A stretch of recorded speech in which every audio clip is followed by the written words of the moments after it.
thanks for coming to the forum, and we're going to hear about some Western non-traditional things today related to nursing. So I like that. I'll take it over. Western non-traditional. Well, and you can disagree with that. Tell no, me no. I'm all wet, all wrong. I agree. Okay. Because it took me 30 years from Taiwan Chinese to American to find my Taiwanese Chinese roots. So traditional, non-traditional, no issue. Thank you very much. Lu. I'm a transplant twice, from Taiwan to Iowa City to Eau Claire. So Eau Claire, you got the best of me, if you can keep my energy up. I'm very fortunate, honored, and thank you for giving me this chance to do a live review. As I was getting the PowerPoint ready, then I thought, wow, I am at the best place in my life at this time. And how do I make that conclusion? You're going to review some data with me. And if you can see some pattern repeat itself, I will be very happy. And please remember, every work here is a team effort. And I was just lucky to be at the right time, at the right place, with the right training. My name was on the PI, but no, I did not do everything. I'll be long dead if I try to do that. So let's begin. What is human energy? And it's not new, but it's new to Western. So Western non-traditional. Yes, in our Western world, this is non-traditional. But when we go back to history, human history, even geography, geology, everything is energy. Without giving you the long history background, let's do a short activity, shall we? You dare to do that with me? It will not hurt you. But the ladies in the back on the high chair, if you fall off, it's not my fault. I have this disclaimer. So now please, everybody, put your feet on the ground. Take a deep breath. Okay. Close your eyes. Okay, body and mind connected. Now I'd like you to open your eyes, look over to your left shoulder, and look at the door or the wall. Put a marking on that. You there? Okay, now please come back, look at me, and tell yourself, upon my next turn, I'm going to gain some more ground on the door or the wall or anything beyond my first marking. When you're ready, please go. Okay, now please come back. Raise your hand, very proud of yourself, if your second turn is further than the first turn. No? Yes? No? Okay. Did not? Yes? Yes. I didn't look all the way over. Yeah, but the second one is further than the first one. So you should have your hands up. No? No? Yes? Up or down? No? No. I didn't understand what you meant by gain more ground.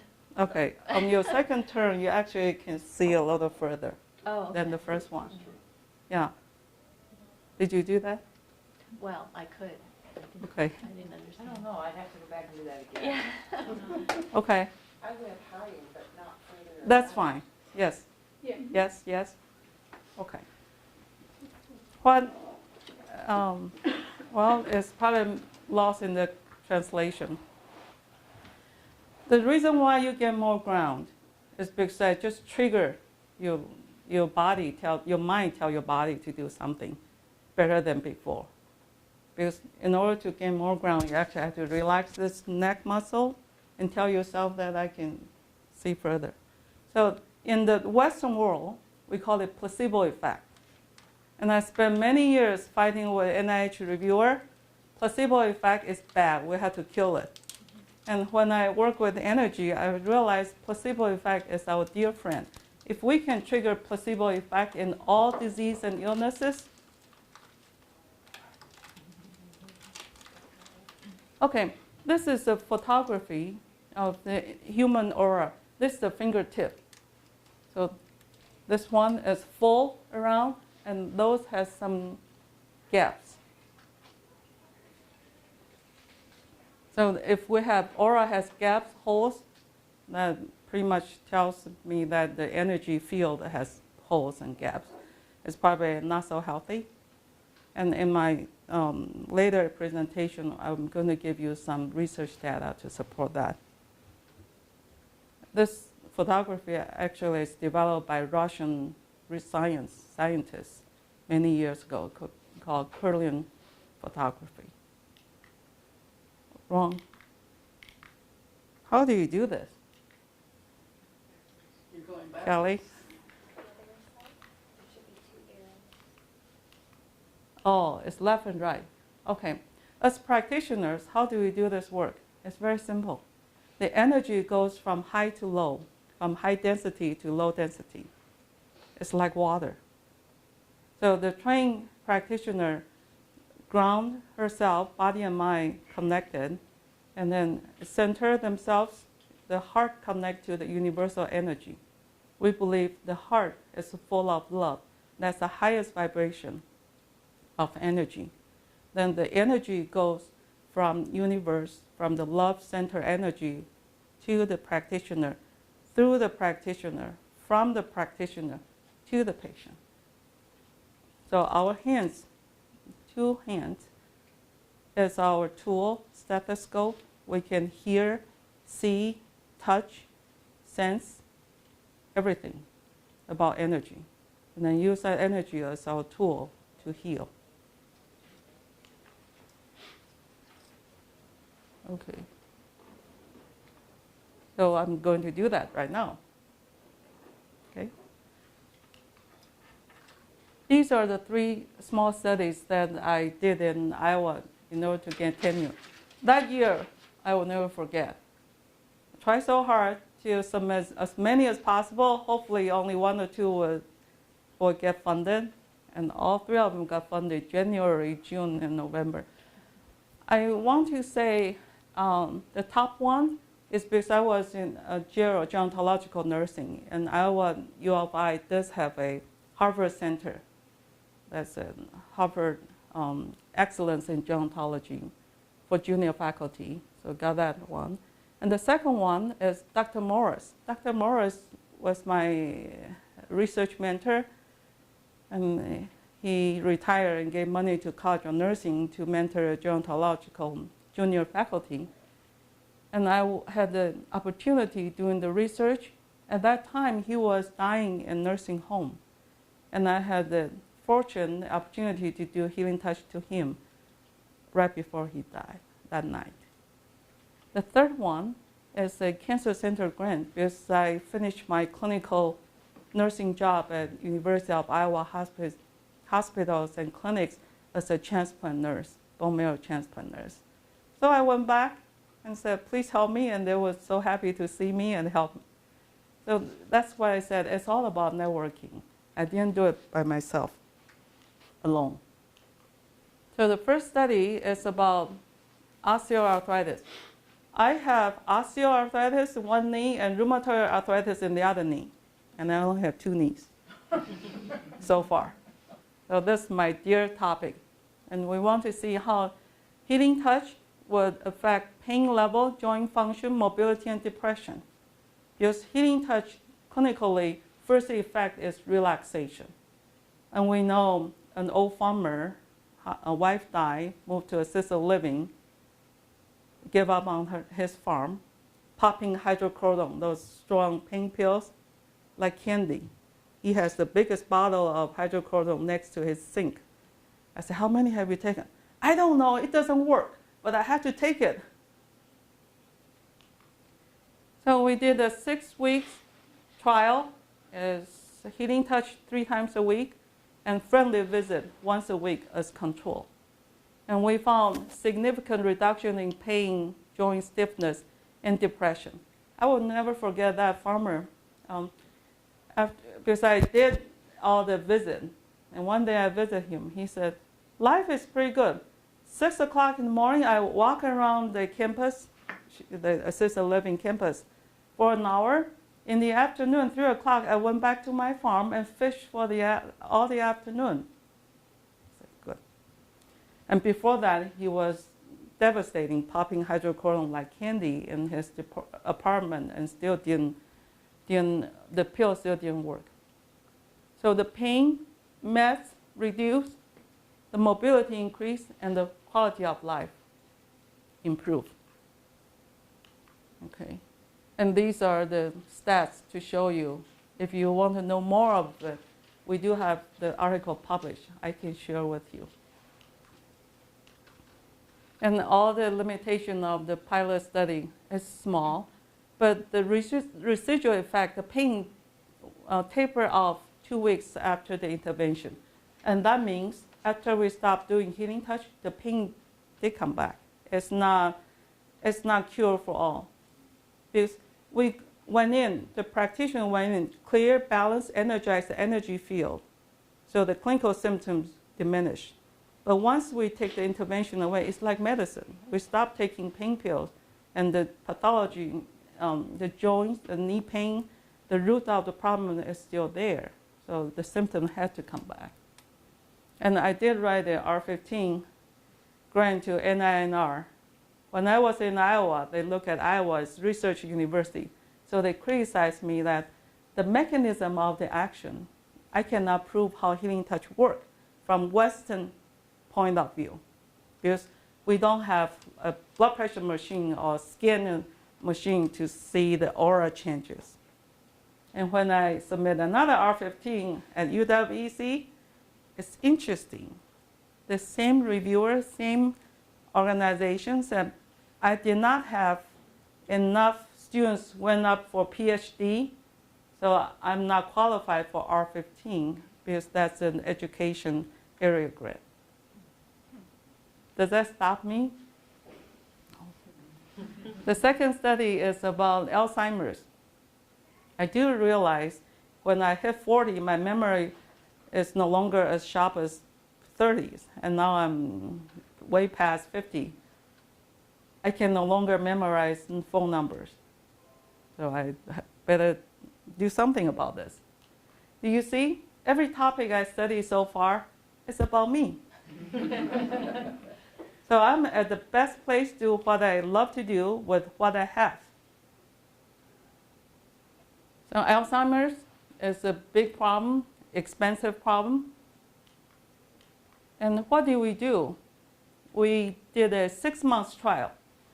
Healing touch professional practitioner provided healing touch once a week for 6 months. That's a lot of effort. Why do we do 6 months? Because my colleague over psych, neuropsych, said, you have to do 6 months, because if we give a new patient a new drug, we have to observe for 6 months for clinical effect. If you think healing touch works, you have to do it for 6 months. I said, yes, sir. Weekly healing touch, we have a small, very short body talk technique to energize every part of the brain. That's every day is like brushing your teeth, keep your mouth clean. And the usual care is control. And we did control for the psych major right now. You're going to say, well, your cognitive function and I will be different because you got PhD. You should have more reserve. So we did control that by reading, word reading tests. And our choice of measurement is MoCA, Montreal Cognitive Assessment, because that one is more sensitive to Alzheimer's pathology. And POMS for mood state and PHQ, 9 questions for depression. Again, healing touch and depression. So, cognitive function. So you see the blue line going up, red and green going down. Red line is expected score, because MoCA gave us a set of numbers for norm for population score. And the green line is our control group for their memory function. We didn't expect the blue line would reverse the trend. That tells us after 6 months of trial, their memory, their cognitive function improved. Well, significantly. And I said 6 months. In the middle of the 3 months, we went in and assessed their mood state, depression state. So the depression dropped quite a bit. And granted, this is a group of mild to moderate dementia patients. So when you think about your loved ones, they know their brain is under attack. And it's not going to get better, and nothing will help. So that anxiety, stress will be very high. And brain does not like stress. So one of my mentors told me, you know how the demented patient feel? They feel like every day is the day before final exam. So students, can you relate that to that? Yeah, that's how they feel. So my hypothesis is healing touch went in to energize, clear, balance the energy field so the being feels relaxed. When we relax, we actually can accomplish more. So that's my hypothesis. And you see the depression went down upon 3 months and continued going down until the 6 months. Okay, so we reversed the usual trend for dementia, for the dementia progression. And we improved the mood, depression, but granted this is a small pilot study. There are a lot of problems in this study, but we were happy with what we saw, and the feasibility study with appropriate support, we actually could do this. Okay. This is a bone marrow transplant small study. That's for biology measure. Bone marrow transplant, you have about, every year, 20,000 cases. And each case is about $50,000 to $100,000. It's expensive, and nonetheless, people die from it. I was a nurse there for more than a year or two, I cannot remember. So this study, we do daily healing touch, every day in the afternoon. After they receive their stem cell, we send practitioners to the unit every day. And the first trial we control with relaxation, guided imagery.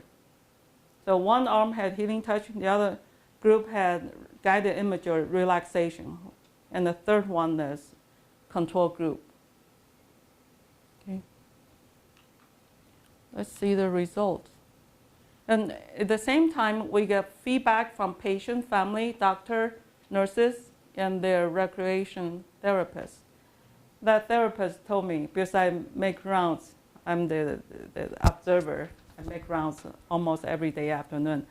And one day the rec therapy therapist told me, Derfa, you and I bring joy to this unit. Yes, ma'am. And I will never forget a patient. He was getting his 3rd transplant because he was diagnosed with multiple myeloma in late 30s.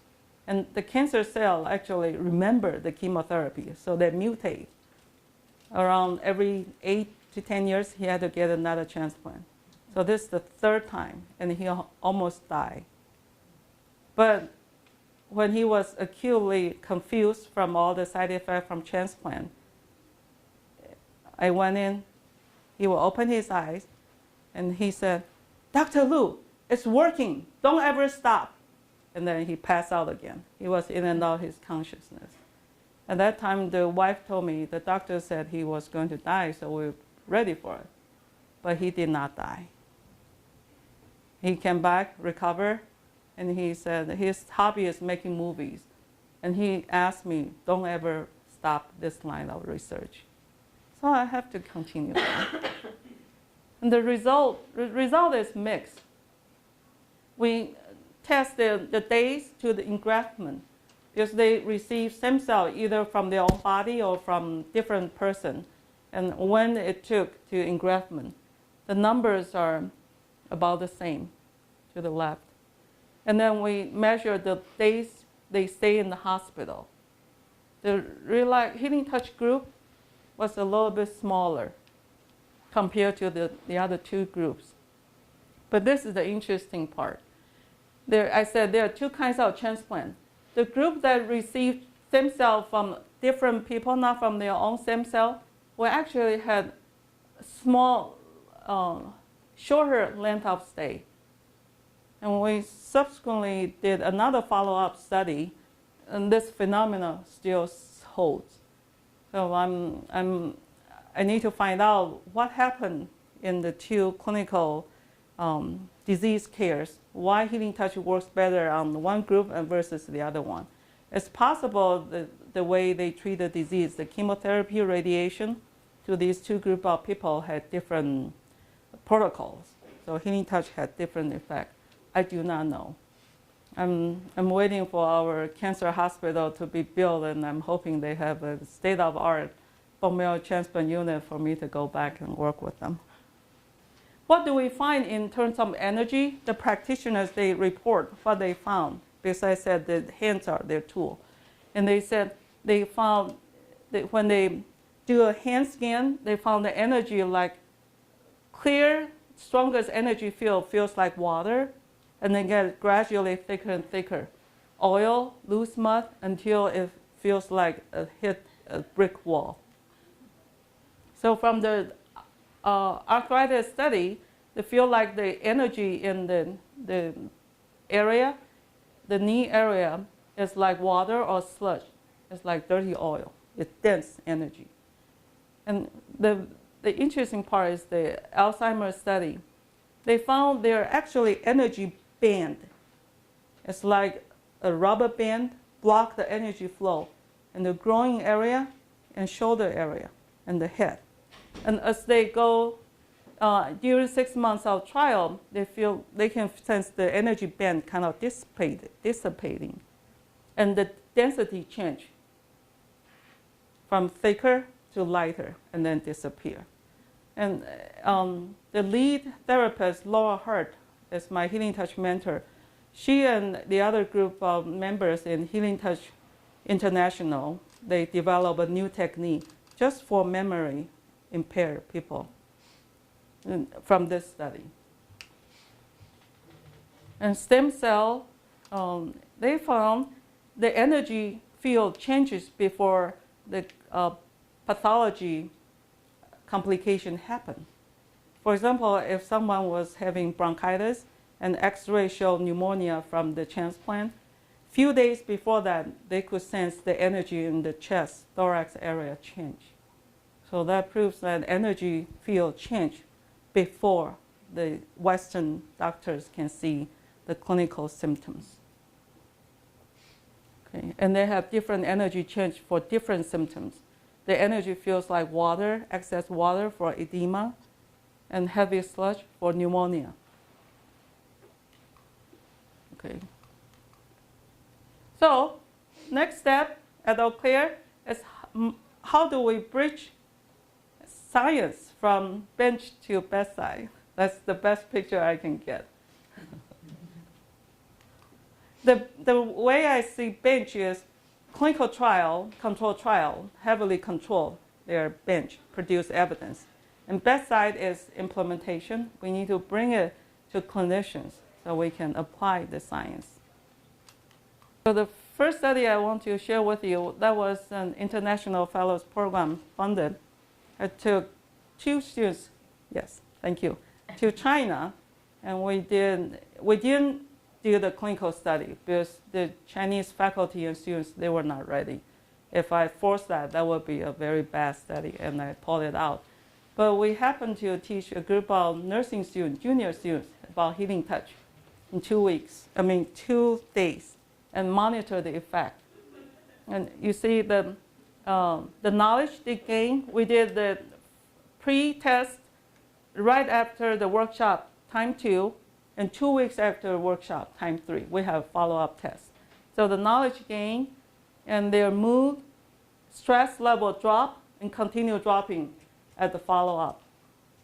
And their energy level, vigor, bump up after the workshop and then drop a little bit. Time 3 was the week before their final exam. So we had to take out that third factor, but I was happy to see this. And the second pilot study from the last year with Dr. Nora is FSR, thanks to Karen. We got ourselves together to teach a local nursing home, CNAs primarily, how to apply healing touch to patients with pain, and mainly for pain control. So we did 10 residents, and said I feel more relaxed, therefore the pain is better.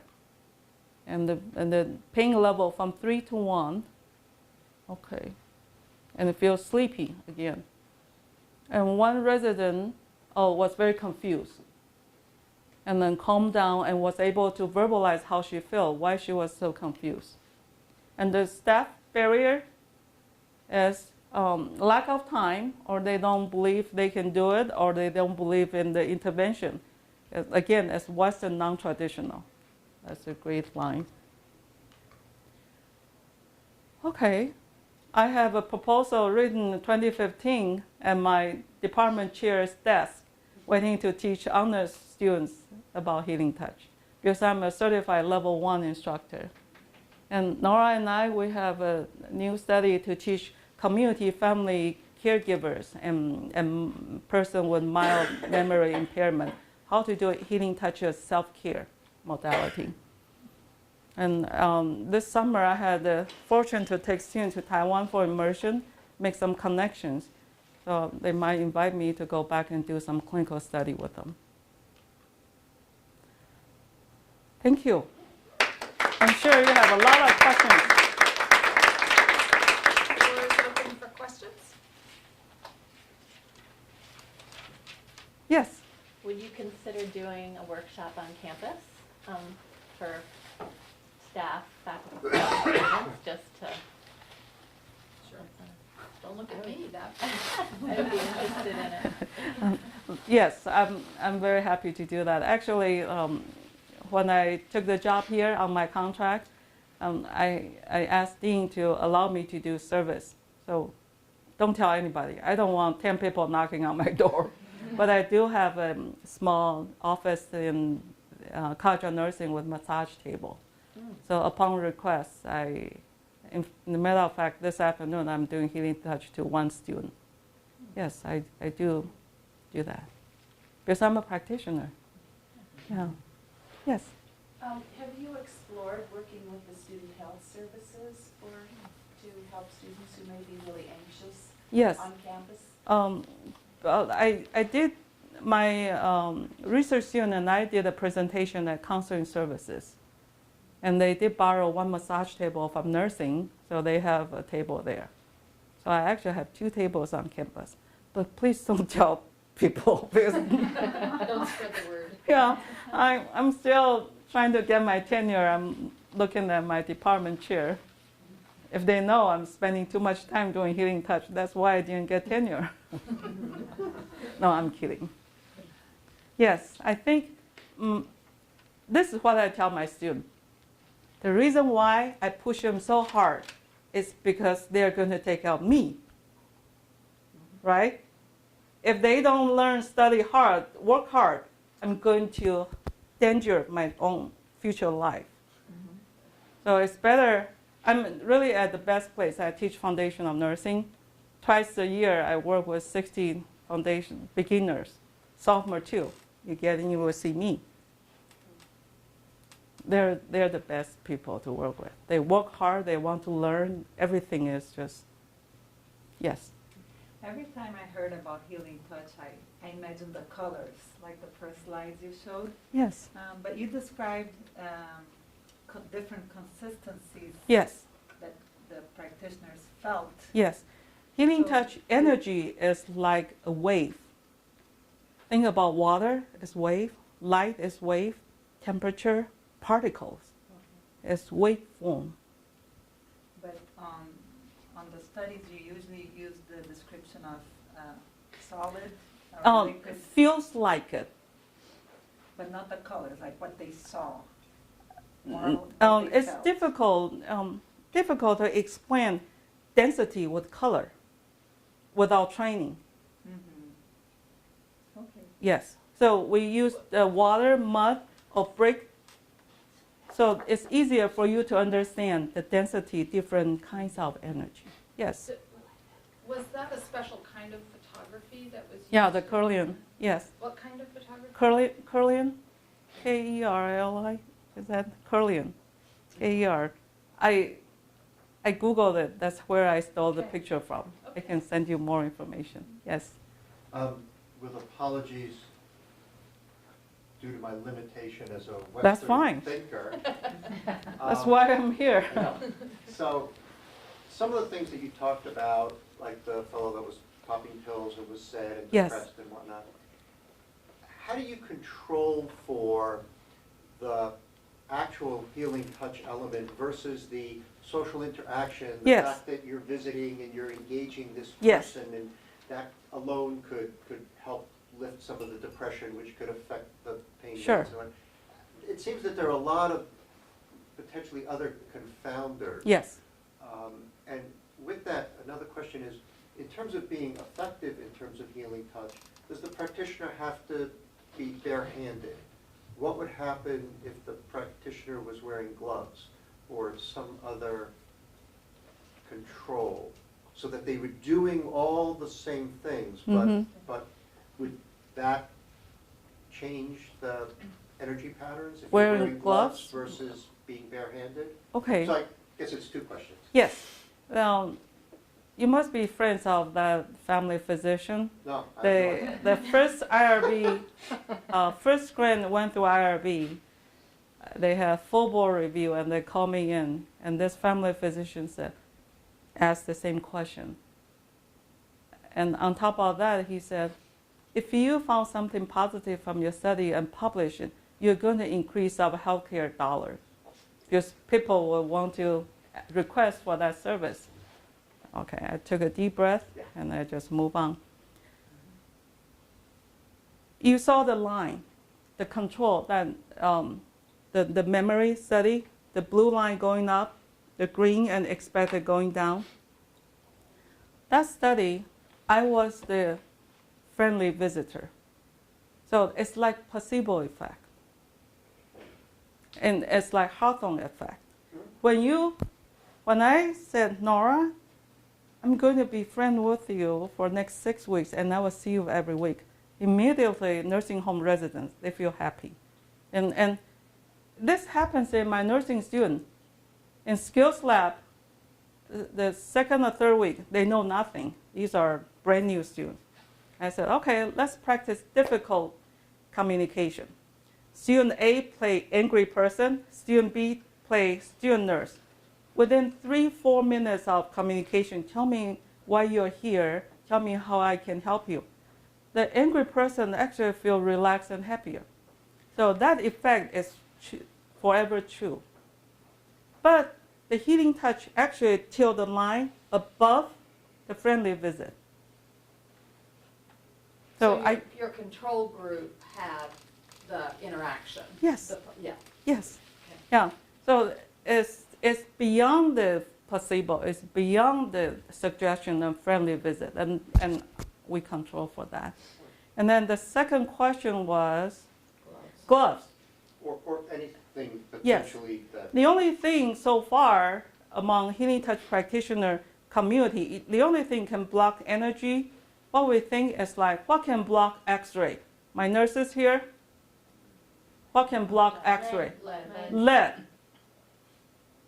So we believe if the energy here is similar to that energy, then until you can put a lead shield between practitioner's hand and the body, then you can block that. But quickly move to 21st century. The quantum physics. I was hoping I would have a physicist here. Quantum physics. Are you familiar with that? Yes. Yeah, I'm not a physicist. One particle can exist in different reality. And when the observer start, okay, so there's one Durfa, one Nora here, two Nora, 3, 4, there are multiple Noras in this room. But when Durfa step into, hi Nora, how are you? You look kind of a little bit quiet today. You must be a little tired. When the observers tap in, Nora became this Nora, came to reality. In my personal practice and my mentees, my mentor, now we have conclusion. Energy moves with intention, with thoughts. So I can give healing touch to my buddy in Virginia. Just call her on the phone and I said, okay, tomorrow 8 p.m., you stay in the bed, be quiet, no TV. And I started sending energy to her, and she could feel that. And my mentee was in Peru. She had to do one healing touch to me. I cannot go to Peru. She cannot come to Eau Claire. So again on the phone, and that was the best healing touch I have ever received. So it's like radio, it's like internet. How many ways you can contact Durfa? But when you send me an email, I look at it, I reply, and we are on. You have a hand. Yes. Have you done any studies or like read any studies where they've done a sort of sham effect with this, where they'll have the person cover the hands, Yes. but they'll be doing like something else, they will be concentrating. How does that compare to actually receiving? Yes. Again, I told you I spent many years in Iowa. And that bunch of NIH reviewers, they must be from the same place. And I still don't understand. It's similar NINR and similar topic, should be similar reviewer. But the fact that I came from Iowa versus Eau Claire, they had totally different result, reviewer comments. So I spent 10 years in Iowa dealing with that shame control. So we actually, in order to please them, we designed another group of practitioners. They went in. Okay, so I came in. This is in the shame group. So instead of practitioner ground and center start sending energy, we ask practitioner to recite the Pledge of Allegiance. Pledge of Allegiance. Yes, and then count numbers from 100 to 1 by 5, 100, 95, 90. So we designed some kind of mental game to block the practitioner's intention to heal. But how much can you block this human consciousness? Because we are nurses. It's in our gene, in our DNA, in our aura to help. So when I see someone with a broken knee, I don't have to, you cannot block my intention. So that kind of shame control, I have big doubt about it. And we said, okay, then we send non-practitioner. We send students from biology, does not believe in energy. We hire them in, wear the same lab coat, and visit the same control group of students and see what happens. Maybe that has some hope. But again, that's R1 study, that's multi-million, I'm not going to get it. So I'm so happy I got rid of that monster from my life. Now I'm working with faculty, students, and do my community study. And we see changes. So I only have certain period of life here. I had to pick my battle. Yeah. Thank you. The time is up. Well, any more questions? Thank you for coming. Yeah, thank you very much.